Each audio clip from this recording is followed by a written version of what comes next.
हर कोई चाहता है कि लोग उसे पूछें, उसका सम्मान करें, वो हर जगह अपना प्रभाव डाल सके। अगर साफ शब्दों में कहा जाए तो हर कोई चाहता है कि उसकी वैल्यू बरच जाए, यानी खुद का महत्व। पर ऐसा क्या करें कि हम अपनी वैल्यू को बढ़ा सकें?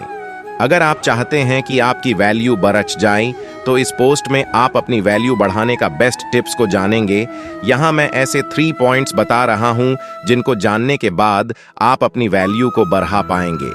3 tips to increase your value. 1. सीखना। कभी न छोड़ें। क्या आपने कभी पेंटिंग बनाने की कोशिश की है? अगर आप एक अच्छे चित्रकार नहीं हैं तो क्या आप उम्मीद कर सकते हैं कि आपकी पेंटिंग 10 रुपये में भी बिकेगी? वहीं दूसरी ओर एक अच्छे चित्रकार की पेंटिंग हजारों लाखों में बिक जाती है। हालांकि इस बात का सीधे रूप से आपकी वैल्यू से कोई मतलब नहीं है, लेकिन अप्रत्यक्ष रूप से कहा जाए तो एक चित्रकार अपनी पेंटिंग की वैल्यू तभी बढ़ा पाता है जब वो अपनी पेंटिंग में कोई कमी नहीं छोड़ता। आपने अपनी पेंटिंग में जिस तरह से काम किया है उसकी वैल्यू भी उतनी ही होगी। इस बात को अच्छी तरह से समझने के लिए एक छोटी सी कहानी आपके साथ शेयर कर रहा हूं। एक चित्रकार था जो पेंटिंग बनाकर बेचता था। प्रत्येक पेंटिंग के उसे 300 से 400 रुपए मिल जाते थे, जिससे वो अपना घर चलाता था। जब वो बूढ़ा हो चला और उसे लगा कि वो ज्यादा दिन तक पेंटिंग का काम नहीं कर पाएगा, तो उसने सोचा क्यों ना अपने बेटे को पेंटिंग सिखा दी जाए जो खाली बैठा है। लड्ढ का पेंटिंग सीखने लगा और उसे इंटरेस्ट भी आने लगा। लगभग 6 महीने में वो पेंटिंग बनाना सीख गया। जब वो अपनी बनाई पेंटिंग को बाजार में बेचने गया तो किसी ने 100 रुपए भी उस पेंटिंग के नहीं दिए। निराश होकर वो अपने पिता के पास आया। पिता ने उसे समझाया कि तुम्हें निराश नहीं होना चाहिए और अधिक सीखना चाहिए। लड्ढ का अपने पिता से और अधिक सीखने लगा और 3 महीने बाद वो दोबारा बाजार पेंटिंग बेचने गया।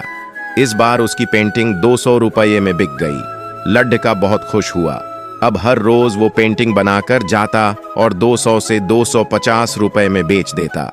एक दिन वो अपने पिता से बोला, पिताजी, मुझे पेंटिंग की बारीकियां सीखनी हैं जिससे मैं आपकी तरह ही 400-500 रुपए कमा सकूं। पिता अपने बेटे की उत्सुकता से काफी खुश हुए और उन्होंने अपने बेटे को सीखना शुरू कर दिया। कुछ महीनों बाद बेटा अपने पिता जैसी ही पेंटिंग बनाने लगा। अब प्रत्येक पेंटिंग के उसे 400 से 500 रुपए मिलने लगे। समय बीता। लड्ढ का अब अपने पिता से ज्यादा सीख गया। अपने पिता से ज्यादा अच्छी पेंटिंग बनाने लगा। अब बाजार में उसकी पेंटिंग 700 से 800 तक की बिक जाती। लड्ढ का काफी खुश था। वो अपने पिता से बोला, पिताजी, आप पूरी जिंदगी सिर्फ 400-500 रुपए की पेंटिंग बना पाते थे और मैं कुछ साल में ही 700-800 की पेंटिंग बना देता हूँ। अपने बेटे के अहम को देख पिता बोले, बेटा, जब मेरे पिताजी यानी तुम्हारे दादाजी पेंटिंग बनाते थे तो उसे वो 100 रुपए में ही बेच पाते थे, और जब उन्होंने मुझे पेंटिंग सिखाई तो मैं सीख कर 300-400 रुपए कमाता था। मैं यही सोचता था कि जिन्होंने मुझे सिखाया आज मैं उनसे ज्यादा कमाता हूँ। मैं संतुष्ट था और अपनी पूरी जिंदगी इतने ही पैसे कमाता रहा। तुम भी इतने ही पैसे कमाते रहोगे जितने तुम आज कमा रहे हो। इसका एकमात्र कारण है कि तुमने सीखना बंद कर दिया है। हम अपनी वैल्यू तभी बढ़ा सकते हैं जब हम लगातार सीखते रहें। इस बात का एहसास मुझे अब जाकर हुआ है। बेटा अपने पिता की बात समझ गया और उसे पूरे उत्साह से 7 पेंटिंग की बारीकियों को सीखने लगा और कुछ सालों में उसकी पेंटिंग हजारों रुपए में बिकने लगी। दोस्तों, अपने वैल्यू बढ़ाने का सबसे पहला सबक है कि सीखना कभी न छोड़ें।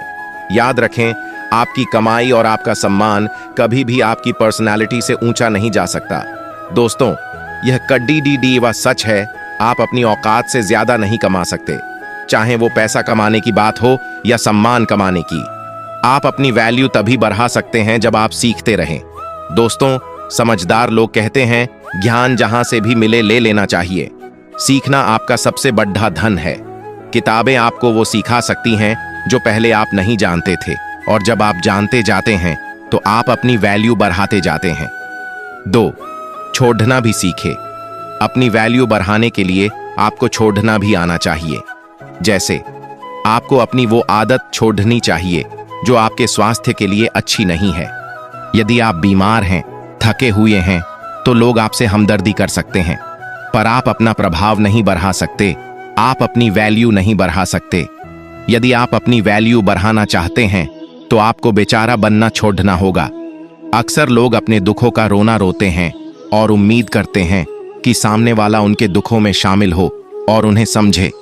हाँ, अपने किसी खास व्यक्ति या परिवार से अपनी प्रॉब्लम शेयर जरूर करें, पर बार बार दूसरों के सामने अपने दुखों का रोना रोते रहोगे तो लोग भी दूर होने लगेंगे। हो सकता है आपसे लोग हमदर्दी करें, पर आप अपनी वैल्यू कभी भी नहीं बढ़ा पाएंगे। बहाने बनाना छोड़ना होगा। छोटी छोटी बात पर लोग बहाने बनाने लगते हैं। आपको अपने आप से भी बहाना बनाना छोड़ना होगा। आपके बहाने की वैधता केवल आपको अस्थायी रूप से बेहतर महसूस कराने का कार्य करती है, पर आप यह जानते हैं कि आप वह नहीं कर रहे हैं जो आप जानते हैं कि आप चाहते हैं और होना चाहिए। समय बर्बाद करना छोड़ना होगा। वही लोग अपनी वैल्यू बढ़ाते हैं जिन्हें टाइम की वैल्यू मालूम है। यदि आप अपनी वैल्यू बढ़ाना चाहते हैं, अगर आप जीवन में कुछ हासिल करना चाहते हैं, तो आपके लिए यह अनिवार्य है कि आप समय की कीमत को समझें। यदि आप अपनी वैल्यू बढ़ाना चाहते हैं तो ऐसे लोगों से दूर रहना छोड़ना होगा जिनकी कोई वैल्यू नहीं है। अंधों में काना राजा मत बनिए, बल्कि ऐसे लोगों के साथ ज्यादा रहिए जिनकी वैल्यू समाज में अच्छी हो। 3. दूसरों का सम्मान कीजिए। आपकी नॉलेज कितनी भी अच्छी हो, लेकिन आपका व्यवहार अच्छा नहीं है, आप दूसरों का सम्मान नहीं करते हैं, तो लोग आपका भी सम्मान नहीं करेंगे। दोस्तों, याद रखें, यह ब्रह्मांड का नियम है। जो चीज भी आप देते हैं वो कई गुना होकर वापस आती है। यदि आप किसी दूसरे व्यक्ति का सम्मान नहीं करते, इसका मतलब है कि आप खुद को अधिक महत्व दे रहे हैं। अपने आप को वैल्यूएबल समझिए, पर इतना नहीं कि घमंड आ जाए और आप लोगों की वैल्यू न समझे। यदि आप अपनी वैल्यू बढ़ाना चाहते हैं तो दूसरे लोगों से सभ्य से व्यवहारिक होकर बात करें, जिससे लोग आपकी पीठ पीछे भी तारीफ करें। तो दोस्तों, ये वीडियो यहीं पे एंड होता है। अगर ये वीडियो पसंद आया हो तो वीडियो को लाइक करके चैनल को सब्सक्राइब कर लीजिएगा। तो चलिए मिलते हैं किसी नई टॉपिक के साथ। तब तक के लिए सभी को जय श्री कृष्ण।